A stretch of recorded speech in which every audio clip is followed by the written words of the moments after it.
अब देखो भैया, जब विवाह हो गए तो विवाह में हंसी मजाक भी हो।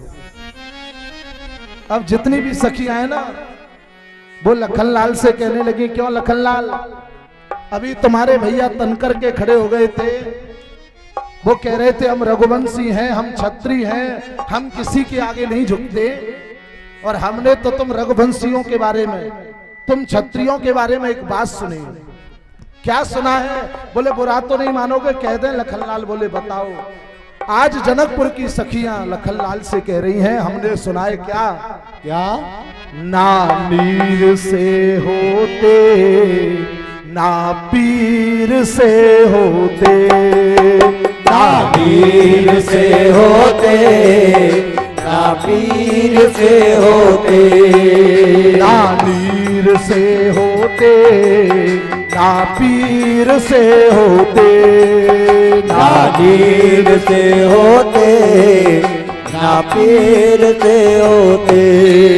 जा अवधपुरी में लल्ला, जा अवधपुरी के लल्ला, पैदा खीर से होते, ना मीर से होते ना पीर से होते, ना मीर से होते ना पीर से होते।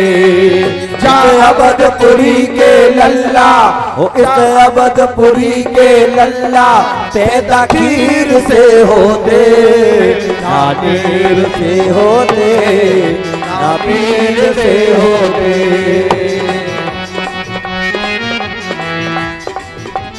आज महाराज जैसे ये बात उन जनकपुर की सखियों ने कही, लखनलाल शेष अवतार है, जल्दी क्रोध आ जाता है, खड़े हो गए।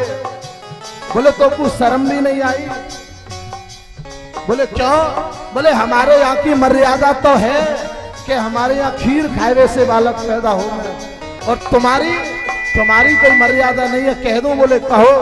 तो आज लखनलाल कह रहे हैं, ना ओर से होती ना छोर से होती, ना ओर से होती ना छोर से होते, ना ओर से होती ना छोर से होती, ना ओर से होते ना छोर से होते।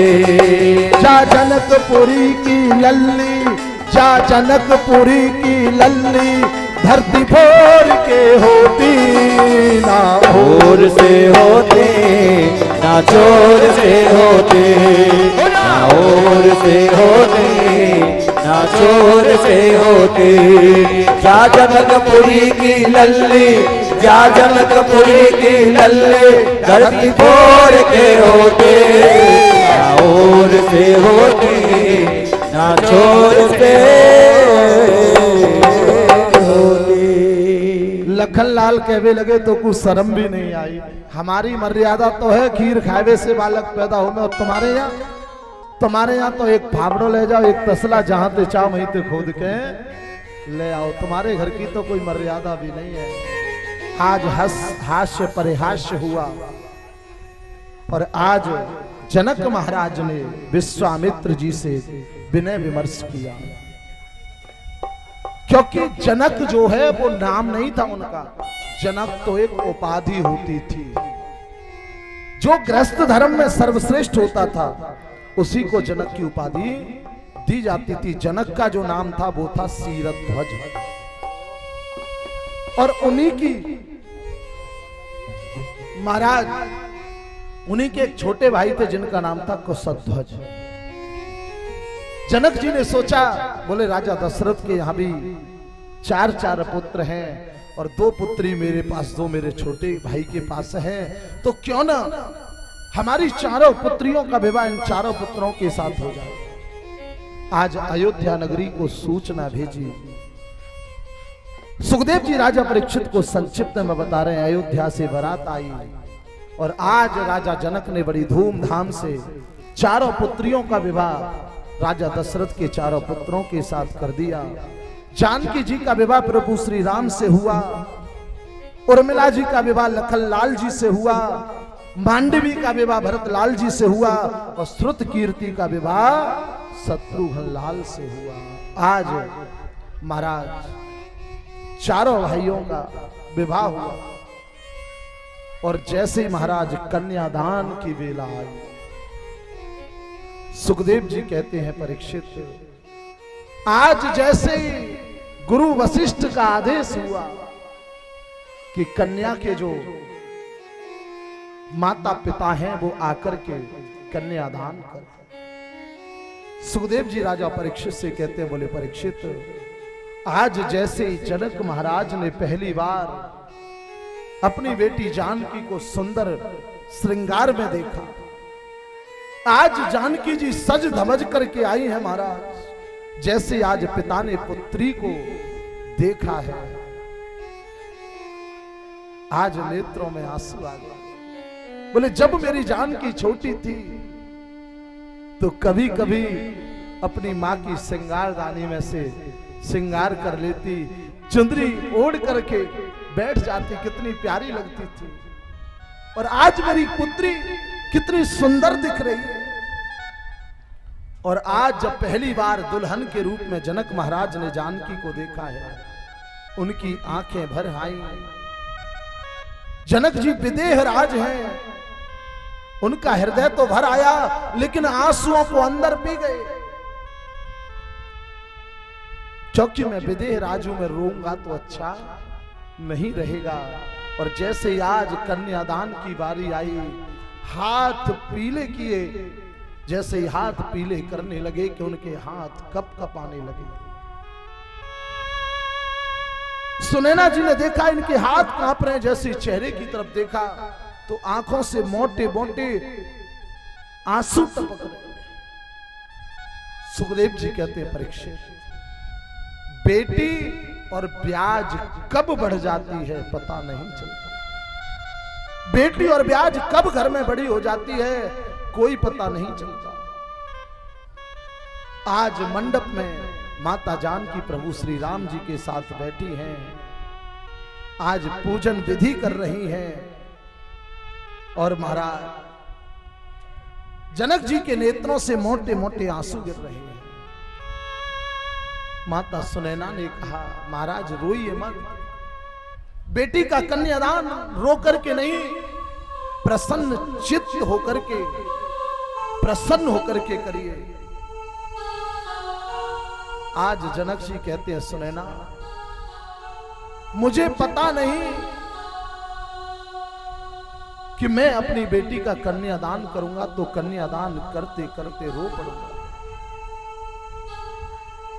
मैंने अपने जीवन में एक पिता को केवल 3 बार रोते हुए देखा है। कितना भी कठोर हृदय का पिता हो, लेकिन मैंने अपने जीवन में एक पिता को 3 बार रोते हुए देखा है। पहली बार तो पिता जब रोता है कि जब पिता अपनी बेटी की लगन लिखवाता, लगन पत्रिका लिखवाता है। कोई कितना भी पत्थर हृदय क्यों न हो, लेकिन वो रोने लगता है, क्योंकि बेटी पिता की जान होती है, पिता के कलेजे का टुकड़ा होता है। आज जैसे ही लगन पत्रिका लिखी, जनक महाराज ने सुनैना से कहा, देवी अब ये बेटी ज्यादा दिन की मेहमान नहीं है, मैं तो पिता हूं, शायद मुझे बता पाए या न बता पाए, लेकिन तुम मां हो, तुम इससे पूछना, इसको जो खाना हो वो खिलाओ, इसको जो चीज की जरूरत हो वो पूरा करो, और अब इससे कोई काम मत कराना। महाराज बेटी तो जब छोटी होती है ना, तभी से मां का सहारा बन जाती है, मां के साथ बर्तन साफ कराती है, घर में झाड़ू लगाती है।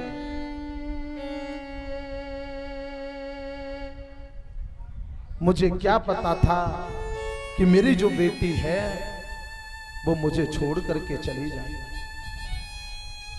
और दूसरी बार पिता जब रोता है, जब बेटी का कन्यादान करता है। और तीसरी बार पिता जब रोता है जब अपनी बेटी को विदा करता है। कितना भी कठोर हृदय का पिता हो, रोने लगता है। शास्त्र कहते हैं बेटी घर में आती है तो 3 चीजें संग लेकर के आती है। बेटी जब घर में आती है तो लक्ष्मी साथ लेकर के आती है। बेटी जब घर में आती है तो खुशी लेकर के आती है। और बेटी जब घर में आती है तो ताकत लेकर के आती है। आप देखना, जब कितना भी गरीब व्यक्ति हो, जब बेटी का विवाह होगा ना तो उस पिता की जेब में अचानक जाने कहां से कोरे कोरे नोटों की गड्डी आ जाती है। चाहे कहीं से भी आए, कैसे भी आए, लेकिन उस समय उसकी जेब में नोटों की गड्डी होगी। और खुशी जब बेटी का विवाह होता है तो 5 दिन पहले जब लगन लिखती है तभी से घर में ढोलक की आवाज, ढोलक के साथ चम्मच की आवाज आने लगती है। मंगल गीत गाए जाते हैं। और ताकत, पिता को डायबिटीज हो, हार्ट का पेशेंट हो, जब बेटी का विवाह होता है तो दवा भी नहीं खाता, लगातार काम करता है। पत्नी कहती है आप दवा तो खा लो, अरे कोई बात नहीं। और जैसे ही बेटी को विदा कर देता है तो उसकी जेब बिल्कुल खाली हो जाती है। जो कल तक उसमें मंगल गीत गाए जा रहे थे वो आंगन सूना हो जाता है। और जो पिता दौड़ दौड़ करके काम कर रहा था वो 4 पाई पर पड़ जाता है, उस पर फिर उठा भी नहीं जाता। बेटी तो बाप का स्वाभिमान होती है, बेटी तो बाप की जान होती है। और आप देखना, आपके 4 बेटे हों, 1 बेटी हो, आप हारे थके आए हो, ऑफिस से आए हो, कोई संस्कारी बेटा होगा जो आपको जल्ला करके दे दे। और बेटी 1 भी होगी, 4 पाई में भी लेटी होगी तो उठ करके जाएगी, पिताजी आए थके हुए हैं, जल भर करके लाएगी। पिताजी आप बहुत मेहनत करते हो, जल पी। कहते जरूर है कि मायका, लेकिन मायका मां से नहीं, मायका पिता से होता है। मां मर जाती है, बेटी रोती है कि मेरी मां मर गई। लेकिन जिस दिन बेटी को पता लगता है कि आज मेरे पिता की मृत्यु हो गई, जैसे उसको समाचार मिलता है, ससुराल से आती है और घर की देहरी पर पटक खा के गिर जाती है कि अब ये मायका मेरा नहीं रहा। जब मेरे पिता थे मैं छाती तान करके आती थी, ये मेरा है वो मेरा है, मैं जो चाहती थी वो करती थी, लेकिन अब ये मायका मेरा नहीं रहा। मायका मां से नहीं, मायका पिता से होता है। महाराज, एक पिता का जवान बेटा मर जाए तो मैंने ऐसे ऐसे लोगों को देखा है कि उसकी आंखें गीली नहीं होती। बेटे की चिता को अग्नि दे देता है, आंखों में आंसू नहीं आते, लेकिन जब वही पिता अपनी बेटी को विदा करता है तो अपने आंसुओं को रोक नहीं पाता। बेटी तो बाप की जान होती है, बेटी तो बाप की स्वाभिमान होती है। और महाराज, पिता की इज्जत का ख्याल घर की बेटी और घर की रोटी 2 ही चीजें रखती हैं, और कोई चीज इज्जत रखने वाली नहीं है। घर की बेटी, घर की रोटी, घर की इज्जत होती है। आज जनक महाराज के नेत्रों में आंसू है। आज मेरे घर की बेटी, आज मेरी लक्ष्मी मुझे छोड़ करके जा रही है। प्रातः काल हुआ, माता सुनैना ने, जनक जी ने बहुत समझाया जानकी को, बेटा आज तक तेरे ऊपर 1 कुल की लाज रही, लेकिन आज से 2-2 कुलों की लाज है। और बेटी को संस्कृत में दुहिता कहते हैं। द्विता क्यों कहते हैं कि तुझे पिता की भी इज्जत रखनी है और ससुराल की भी इज्जत रखनी है, दो दो कुलों की इज्जत रखनी है। आज समझाया बुझाया और जैसे ही विदा करने लगे माता जानकी दौड़ करके हृदय से लिपट गई। पिताजी आप कहते थे कि जानकी मेरे घर की लक्ष्मी, मेरे घर की गुड़िया है, मेरे घर की खुशी है, और आज उसी जानकी को, उसी खुशी को अपने हाथों से विदा कर रहे हो। आज महाराज रो रही हैं, बिलख रही हैं और जनक जी के हृदय से आकर के लिपट गई।